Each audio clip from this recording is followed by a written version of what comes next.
if you're already overwhelmed, pushing harder is not the answer. It is the pattern. Clutter is delayed decisions with nowhere to land. The avoidance that is happening right there is information. What you skip tells you something. You don't need another method. It's not about the method. You need support for how you actually operate. What am I actually holding on to here? And being honest enough to sit with the answer. That's where change actually lives. Well, okay, if you are in Accomplished Lifestyle, my coaching community, you are about to join me for the Declutterathon. It's happening this weekend, and I know you're excited. But if you're not with me this weekend, stay tuned, because if you've ever tried to declutter your house and somewhere in the middle of it, you looked around at the piles and the bags and the half-finished rooms and you thought, why does this never stick? Well, we need to talk. Before you pull out a single bin, before you label a single box, before you drag anything to the garage, we need to have a real conversation. Because if you go into this weekend for our declutterathon or into your next decluttering afternoon thinking that you just need to get more done, if you think the problem is that you haven't pushed hard enough or tried the right system or found the right YouTube tutorial when you have fallen off track, well, you're diagnosing what's actually happening completely wrong. And I don't want that for you. So grab your coffee, find a quiet corner, and let's actually talk about what's happening here. Because I promise you, it's not what you think. Well, hey there. Before we go any further, I want to give you something that will help this conversation actually make more sense. Because if clutter has been a struggle for you, it's probably not because you don't care, or because you don't try, or because you lack motivation. It's because you're clutter and you speak a specific clutter language, and no one ever taught you how to listen. I created a free resource called the Clutter Languages Guide, and it's not about organizing or decluttering faster. In fact, there's no step-by-step processes in it anywhere. It's about recognition.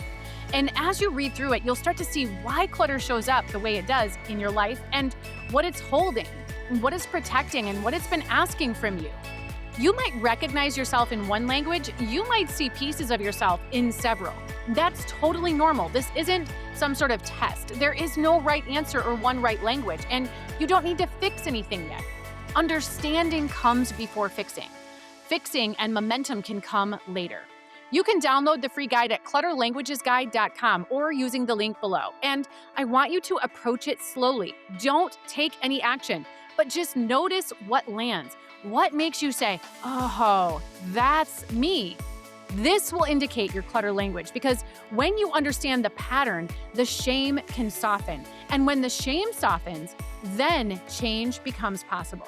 So let's start there. Well, okay, so I want to start with a question, like I so often do, before we really even get into this conversation. Questions are so good because they make you think, right? Okay, so when was the last time that you walked into a room in your house or a closet or your spare bedroom or a corner of the kitchen and you felt something other than dread?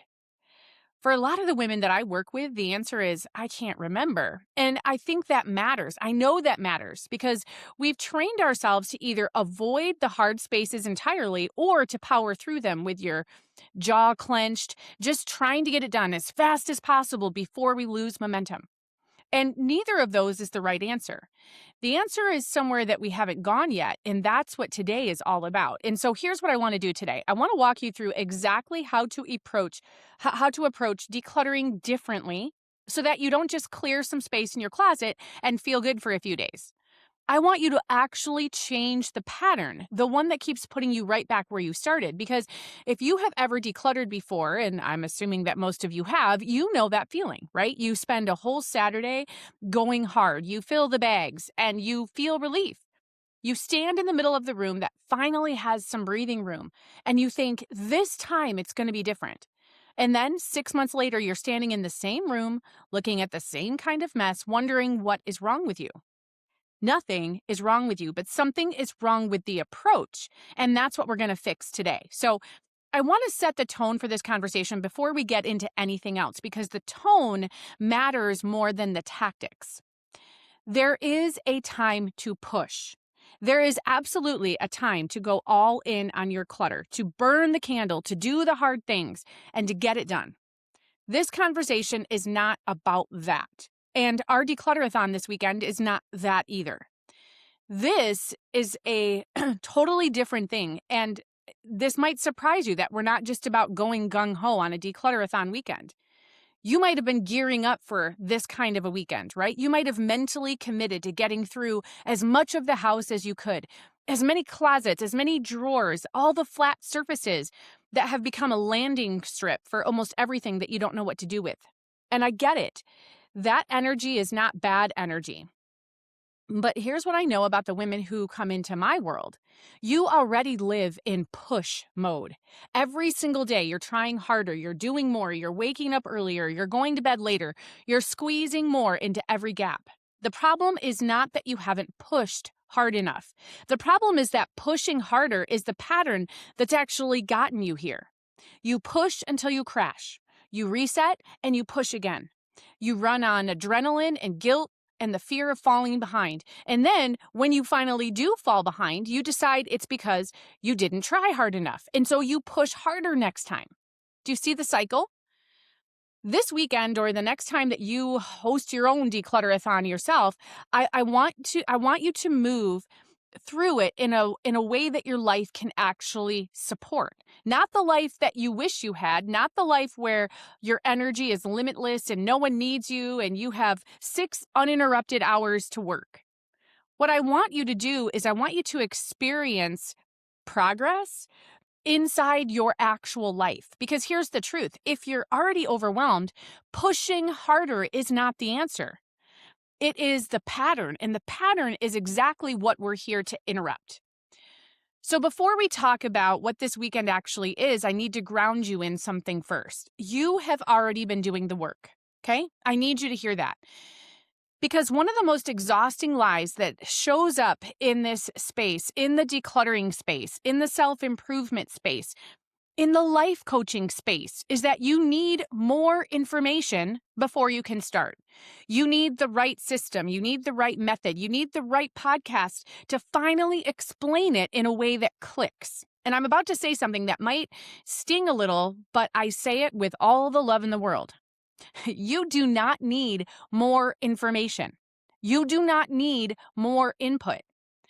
I talk clutter here every single week. And if you have been following along, you've been thinking about your clutter differently. You've been noticing things about your habits, about your avoidance, about the rooms that you walk past without looking. You've been building awareness, even if it hasn't turned into action yet. And so what you need is not more information. What you need is to use what you already know differently. That's a big shift. And it's one of the core things that I believe about real change. Clarity doesn't come from consuming more content. It comes from doing, from actually stepping into the space and watching what happens. And so when you walk into this weekend, I want you to walk into what you already have. Not shame about what you haven't done, not pressure to absorb and implement some new complicated system, just your own awareness, just you paying attention. That is what you need to start. So when most people go into a decluttering session of some kind, here's what they think they're doing. They think they're cleaning, they think they're organizing, getting through the piles. I mean, this makes sense, right? You look around, you see the stuff, and you want to deal with the stuff. But here's what I'm actually helping women do this weekend. And see, here's what you need to know about your stuff. There is visible work and there is invisible work associated with all of that stuff. Visible work is the stuff that everyone focuses on, right? All the decluttering podcasts and all of the talks and all of the courses and all of the tools, right? It focuses on the visible stuff, the bags that are going out the door, the shelves that are getting cleaner, the counters that are clearing off. You can see visible work and you can measure it. You can photograph it and you can post it and you can feel that dopamine hit of progress. Invisible work, though, is also happening. And this is where the real thing is happening. When it comes to clutter, the biggest piece of invisible work is deciding. It's processing. It's actually sitting with an item and figuring out why you feel resistance about getting rid of it. It is following through, not starting a pile in the living room and calling it done, but actually getting it out of the house. It's closing the loops. All of those things that are half done, half decided, half handled. It is closing all of those things. Most decluttering advice is obsessed with visible work. And visible work matters. I'm not saying that it doesn't, but the reason that you get stuck, the reason it doesn't stick, the reason that you end up back at square one, it's an invisible work problem. Here's the phrase that I want you to hear on repeat in your head, especially if you attend any of my decluttering events ever. Clutter is delayed decisions with nowhere to land. Let me say that again. Clutter is delayed decisions with nowhere to land. Every pile in your house is not a pile of things. It's a pile of unmade decisions, things you don't know what to do with, things you feel guilty about, things that remind you of a version of yourself that you're just not sure about anymore, things that represent money that you spent, or gifts that people gave you, or seasons that you haven't fully processed. The stuff, that visible stuff, is just where the decisions live right now. And that means, and this is the important part, if something about that stuff feels heavy as you're working, especially if you're with me this weekend, if you avoid a certain corner or you skip a certain drawer, that doesn't equal failure. That is the work. The avoidance that is happening right there is information. What you skip tells you something. What slows you down tells you something. What makes you want to close the bin and walk away, that's the invisible work trying to get your attention. And so don't miss it. Now, let me tell you a story you already know because it's your story, right? You get motivated, something clicks, maybe it's a podcast, maybe a really bad day where you couldn't find anything and you just lost it. Maybe you walked into someone else's clean house and you felt that sting of comparison. Whatever it is, you get motivated. You get motivated to deal with all the stuff and you push and you clear and you work and you make progress and you can see it and you feel relief. And then you stop. And slowly, or sometimes not so slowly, it comes back. The counters fill back up. The closets get messy again. The paper piles start to grow. And you find yourself right back where you started, except now you also have the evidence that this is just how it is for you. Does this sound familiar? Here's what I need you to understand. This is not a discipline problem. You are not lacking willpower. You are not broken. You are not uniquely bad at this. This is a pattern problem. The push, clear, relief, stop, repeat cycle, it's a pattern. And patterns don't break by doing the same thing, just harder. They break when you change the approach. And so here's what we are not doing this weekend. We are not doing more. We are not trying harder. We are not aiming for a Pinterest-worthy result. We are doing this differently. And I want you to think about where you have seen this exact cycle somewhere else in your life, because I promise you, it's not just in your stuff. You've done this with exercise. You've done it with eating habits. Stopped, started, pushed harder, stopped, repeat, right? This whole cycle, you've done it with routines and planning and journaling and with every wellness thing you've ever tried. You go hard, you feel good, you lose momentum. And then you tell yourself something's wrong with you when you can't sustain it. Nothing is wrong with you. That pattern, it's the problem. And this weekend, we're starting to interrupt that pattern. So, okay, I want to get practical because I know that you need structure, right? And structure is good. Structure is the support. But here are some decluttering rules that I want you to stick to, especially if you're with me for this weekend, okay? Rule number 1, when it comes to decluttering, you are not fixing your house.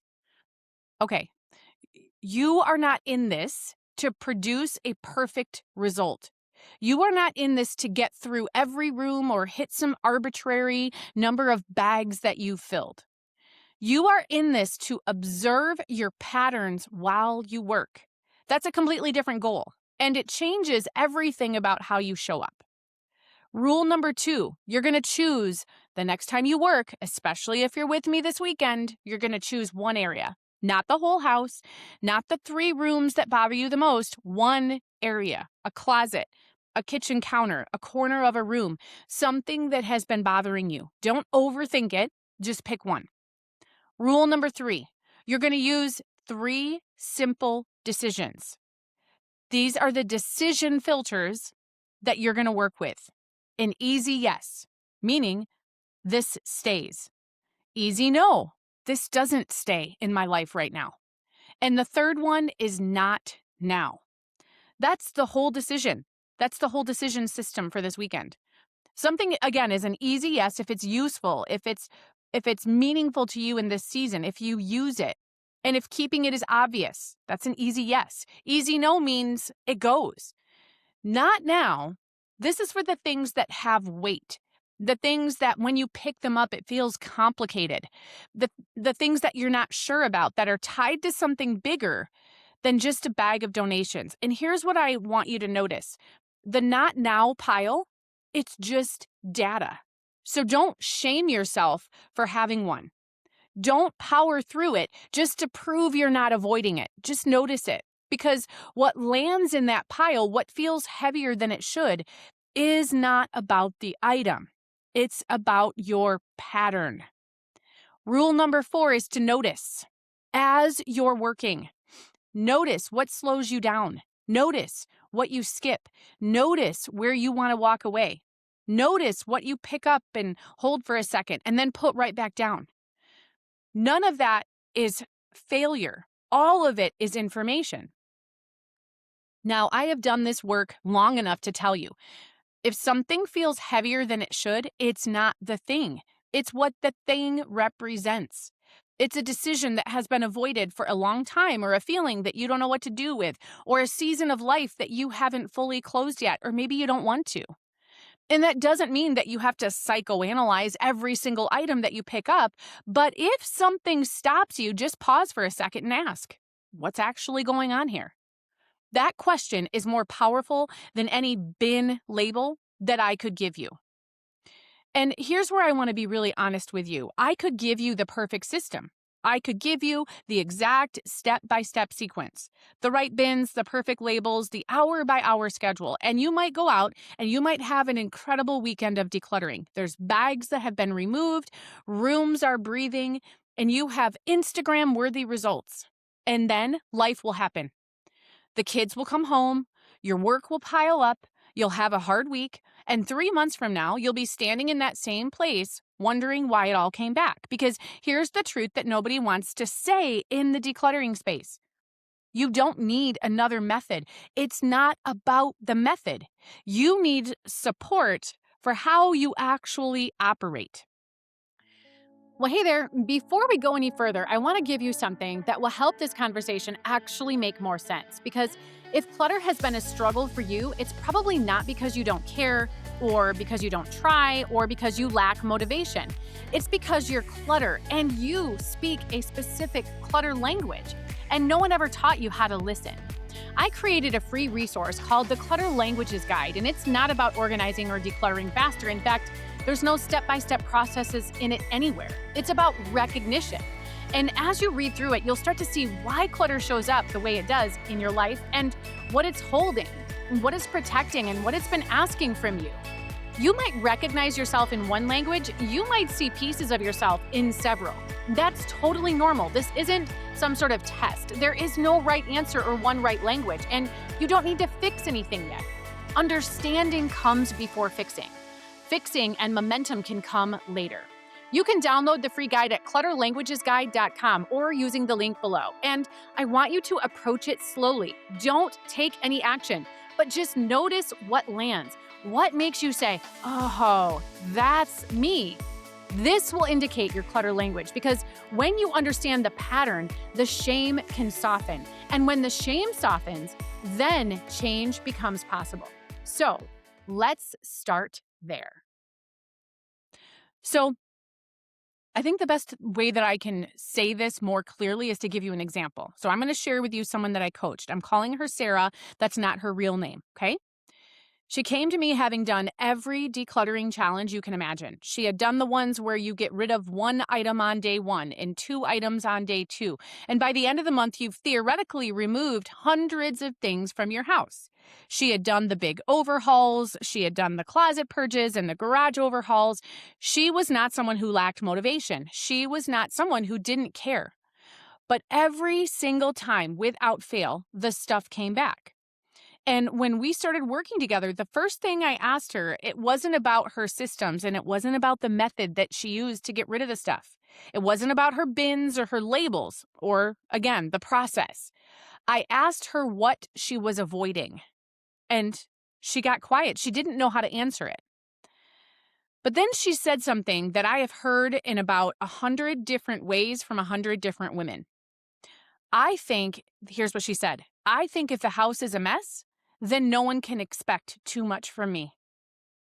There it is. The clutter wasn't disorganization. It was protection.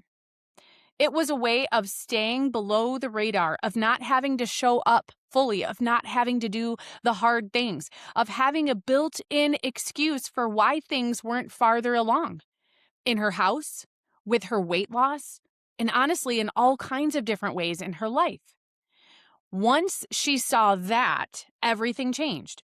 Not because the decluttering suddenly got easier, but because she stopped trying to fix the symptom without understanding the root. The reason nothing has stuck before is not because you haven't found the right organizational system.